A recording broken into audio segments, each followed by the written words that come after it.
Hello, and welcome to Survival to Success by Diane. Today, I want to talk to you a bit about how food additives affect our brain. Last week, I talked about food connected to our mood, and I talked about the top 3 toxic foods that can impact our brains. So this week, I want to talk to you about food additives and how they affect our brain. I've learned my lessons when it came to food additives and all the things that they affected in our body and our brain. But have you ever stopped to think about the impact that food additives have on your brain or perhaps the brain of your kids? So in this presentation, I'm going to explore some of the most common additives and how they affect our brain. And I'll also touch on how they impact our overall health as well. So what are food additives? So food additives are things and substances that they add to food which preserves the flavor, or it might enhance the taste or the look of the food. So they could be natural additives, they could be artificial, or they could be a combination of both. And they are found in many, many of the foods we eat on a daily basis. And they're used to increase the shelf life. And I mean, how many things have you seen sit on the shelf for weeks and never go bad? And also to improve the taste. So natural additives are additives that are extracted from natural sources such as plants or from animals, which could include things like perhaps salt, vinegar, lemon juice, and things that are artificial are things that are actually made in a lab. So it's not something that you could even find in nature. So this would include aspartame, which is an artificial sweetener, MSG, which many of us have heard of, and high fructose corn syrup. And combined additives include some natural and some artificial additives to achieve a specific goal. So this could be something like carrageenan, it could be caramel color, and maltodextrin. And all of those have their own issues, I guess you could say. So the type of food additives can be categorized by their function in food. And so here's the most common. So first of all, we have preservatives, and these preservatives are used to prevent spoilage, to extend shelf life. And examples include that you might see on the label would be BHA and BHT. The second type would be something like a coloring agent, which is used to give food a specific color or to enhance natural color. So some of the worst ones that are used very commonly are red dye number 40 and yellow number 5. The third one is flavor enhancers.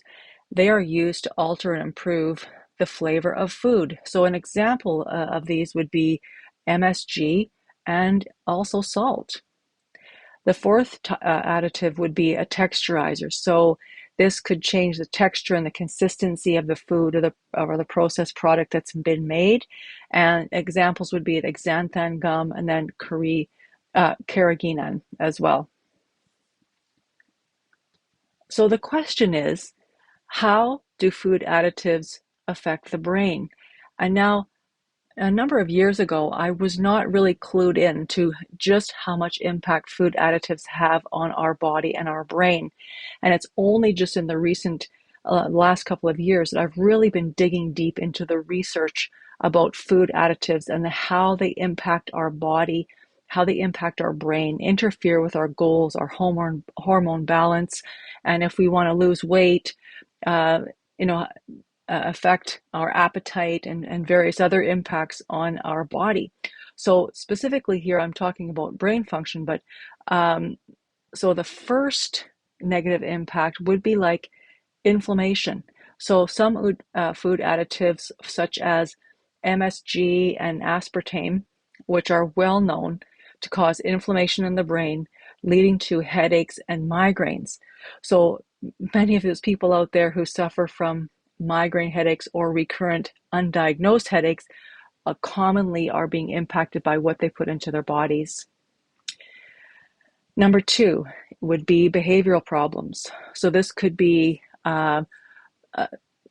artificial food coloring can impact children. So if they have decreased focus, they have hyperactivity, they have when you have inattention, you don't connect your actions to the consequence. So there ends up being conflict, there ends up being behavior issues. And let me tell you, this is not just a problem in children, because we also see adults that are impacted by food additives as well. So if you're having irritability, headaches, trouble focusing, and such things, then really take a look at what you're putting into your body, because it makes a huge difference. So the last thing is reduced brain function. So artificial sweeteners like aspartame have been found to reduce brain function in certain individuals. Now, if that's not a wake-up call, I don't know what is. And there's other things too that have a massive impact on our brain function, because our brain is fat and function. It needs so much healthy fat to function. So when we're on things like, and this is a little bit of a squirrel tangent here, but when we're on things like statin drugs that reduce your cholesterol, then it reduces the amount of fat available for your brain. It can lead to things like dementia. So there's a lot of things that are out there that people think are just commonplace and okay, that really have a significant impact on our health and the function of our brain and our cognitive abilities long term. So it's so important to really pay attention and not ignore this. This is really important. So some common food additives and how they impact the brain could be something like, I've already mentioned, MSG can cause headaches, numbness, and other symptoms in people. There can be quite significant inflammatory problems in patients who have a lot of MSG, especially if they're really sensitive. The second thing is aspartame, which, how many people chew gum every day? Well, long-term use of this has been linked to depression, memory loss, and other cognitive problems, loss of memory, trouble thinking clearly, like all that kind of stuff. So it's, and how much aspartame is in diet pop? How much aspartame is in all those supposed diet products that we see on the shelf? It's really important to pay attention to this. The third one here is food coloring. So this is dye, and this may cause hyperactivity and behavior problems in children, as we've talked about, and can impact adults as well. So two of the biggest culprits are the red 40 and the yellow 5, but you see brightly colored foods that's artificially colored everywhere, whether it's Fruit Loops, Skittles, those Lucky Charms, like whatever you see that's primarily trying to attract children, and tons of candy that are full of artificial colors. So a person would say, what the heck? Like, if there's all these problems with food additives, then okay, why are they even allowed? Aren't they regulated by the FDA? Like, what's going on, right? So the truth is that food additives are regulated by the FDA, but all additives are treated differently. So some may say, and I'll say quote unquote, they're determined safe for general consumption, and then others yet need to be approved closer with their levels more regulated.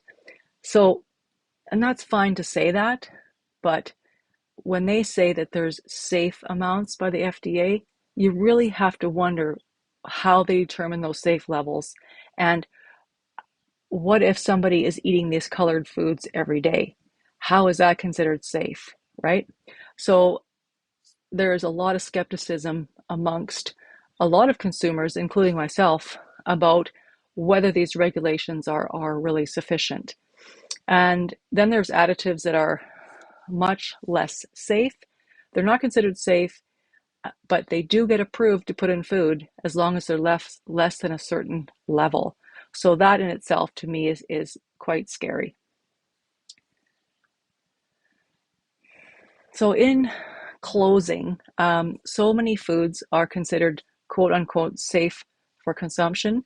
But the problem is so many of these additives have been connected to health problems. So it's not something to ignore, especially if you have diagnosis, you have headaches, or maybe you're having trouble focusing, or your kids are having trouble focusing, there's behavior problems, new diagnosis of any kind.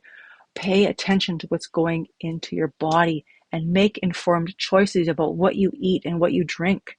And pay attention to the labels and consider reducing or completely avoiding foods containing additives. And really, if you're going to eat something, choose something organic, something that doesn't have a lot of preservatives and stuff in it, or choose whole food.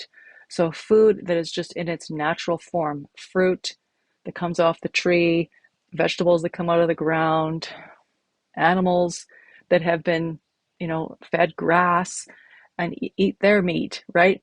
So there's many, many ways that we can choose to be healthier. And so I have a question for you. After everything I've talked about today, are you concerned about the impact of what food additives might be doing to your health?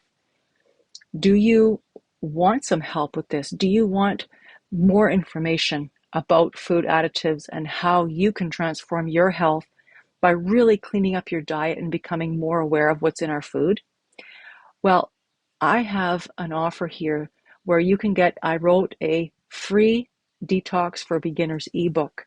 And if you enter your name and email address at www.needreset.ca, you can get access to that ebook by entering your name and email address. So I thank you for being here.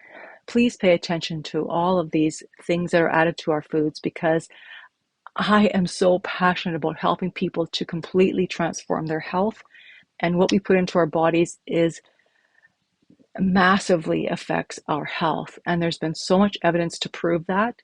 And yet they continue to put additives and this junk in our foods, just to make it look good or have good texture or whatever. And it actually makes the food addictive. So you end up eating more of it. So it's just a vicious cycle. And I thank you so much for being here. And please, if you're watching on YouTube, please hit like and subscribe to my channel as well. And I'll be talking a little bit more about things in our food that have an impact on our health in general, but also in our ability to keep our hormones balanced and to maintain a healthy weight and to sleep. So there's lots more good information coming. So I will see you on the next episode.